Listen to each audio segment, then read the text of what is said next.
Saudara dan saudari, pada hari ini saya ingin merefleksikan satu ayat dalam kitab suci yang sangat terkenal di seluruh dunia. Ayat itu adalah Yohanes bab 3 ayat 16. Yang bunyinya begini: karena begitu besar kasih Allah akan dunia ini, sehingga ia telah mengaruniakan anaknya yang tunggal, supaya setiap orang yang percaya kepadanya tidak binasa, melainkan beroleh hidup yang kekal. Saudara dan saudari, ayat ini memang sangat penting. Pertama sekali, bahwa begitu besar kasih Allah akan dunia ini. Allah mencintai dunia ini. Itu yang namanya kita selalu sebut bahwa Allah menciptakan dunia ini dari cintanya. Karena cintanya yang besar, maka ia menciptakan dunia ini. Dunia itu segala sesuatu yang di dalamnya itu adalah ekspresi cinta Allah. Entah itu alam ciptaannya, entah itu kita semua yang ada ini, besar, kecil, tua, dan muda, kita semua ini ciptaan Allah. Dan Allah mencintainya. Jadi Allah menciptakan kita, terus dia mencintai kita. Nah, cintanya begitu besar, tidak bisa diukur dengan apapun, tidak bisa ditimbang dengan apapun, karena cintanya itu melampaui segala-galanya. Nah, itulah cintanya. Dan dia katakan itu begitu besar cinta Allah, begitu besar kasih Allah akan dunia ini. Dunia itu kita semua ini. Dan sekarang dia sementara mencintai kita. Jadi jangan berpikir bahwa tidak ada orang yang mencintai Anda. Ada. Itu Allah yang menciptakan engkau. Allah yang menciptakan Anda. Allah mencintai Anda. Jadi jangan berpikir bahwa tidak ada orang yang mencintai Anda. Allah mencintai Anda. Allah mengasihi Anda. Nah, cara mengasihinya yang bagaimana? Poin yang kedua dari ayat ini adalah sehingga ia telah mengaruniakan anaknya yang tunggal. Memberikan kita Yesus Kristus. Untuk apa? Saudara dan saudari, Yesus datang ke dunia ini untuk membuktikan bahwa Allah itu betul-betul mencintai kita. Untuk membuktikan bahwa Allah itu betul-betul mengasihi kita. Jadi kita harus percaya bahwa Allah mengasihi kita. Dan caranya bagaimana? Atau dari mana kita mengetahui bahwa Allah itu betul-betul mencintai kita, betul-betul mengasihi kita? Allah mengasihi kita, mencintai kita dengan memberikan anaknya yang tunggal, yaitu Yesus Kristus. Nah, saudara dan saudari yang terkasih, akhir-akhir ini orang sering berdiskusi tentang Allah Tritunggal. Yesus Kristus itu adalah pribadi kedua dari Allah Tritunggal. Nah, kita perlu tahu bahwa Allah itu hanya satu, tetapi dia memanifestasikan dirinya dalam tiga pribadi: Bapa, Putra, dan Roh Kudus. Bapa yang mencipta, Putra yang menyelamatkan, dan Roh Kudus yang membimbing dan menuntun kita sekalian. Nah, itu bukan berarti bahwa Yesus itu datang kemudian, atau Roh Kudus itu datang kemudian.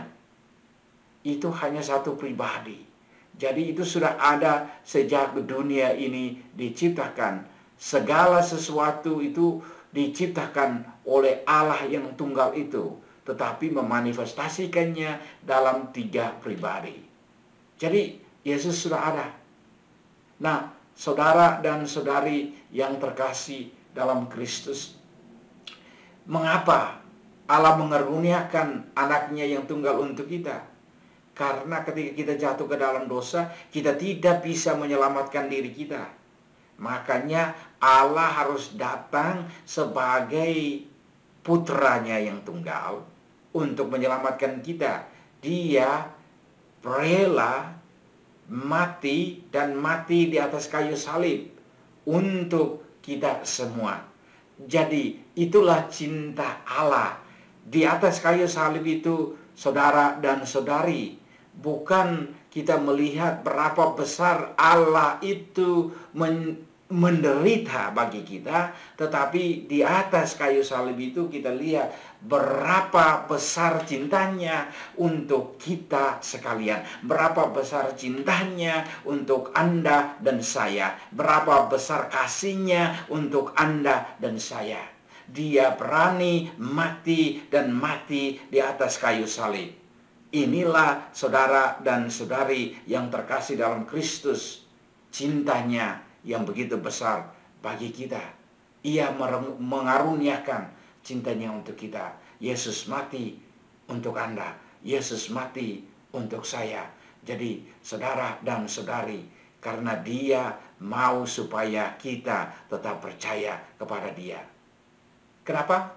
Poin yang ketiga, yaitu bahwa supaya setiap orang yang percaya kepadanya tidak binasa.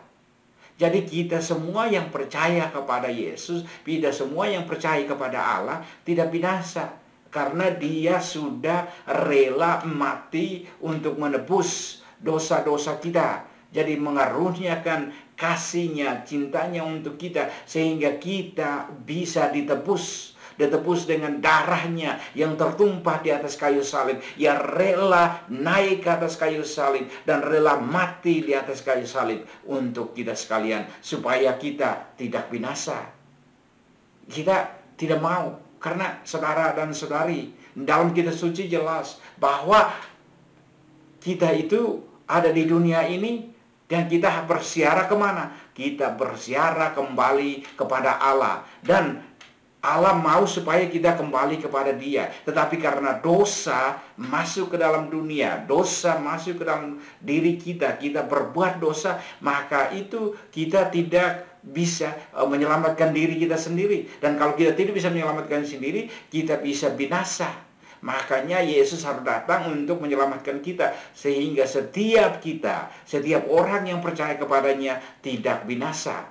Inilah saudara dan saudari yang terkasih, bahwa Yesus rela mati di kayu salib supaya kita semua ini tidak binasa. Karena kita mau masuk surga, bukan kita mau masuk neraka.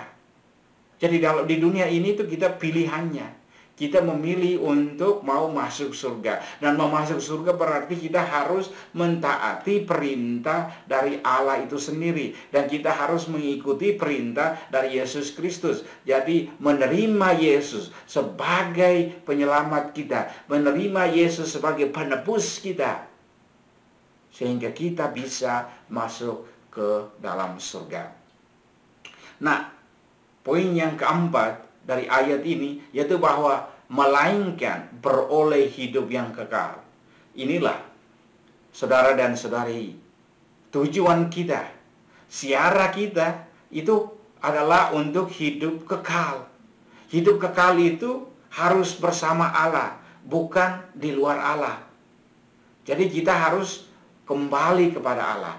Perjalanan kita adalah kembali kepada Allah. Dan inilah saudara dan saudari yang terkasih, bahwa kita beroleh hidup kekal. Siapa yang memberikan itu? Allah sendiri yang memberikan itu. Tetapi kita harus menjawab. Kita harus memberikan diri kita kepadanya sehingga hidup kekal. Jadi tujuan siara hidup kita, tujuan perjalanan hidup kita adalah menuju hidup yang kekal. Hidup untuk selama-lamanya bersama dengan Allah.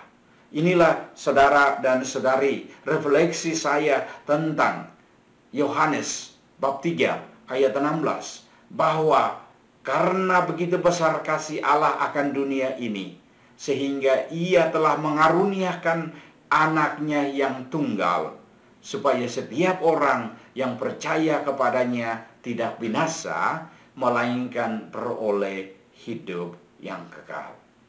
Semoga refleksi ini membantu Anda sekalian.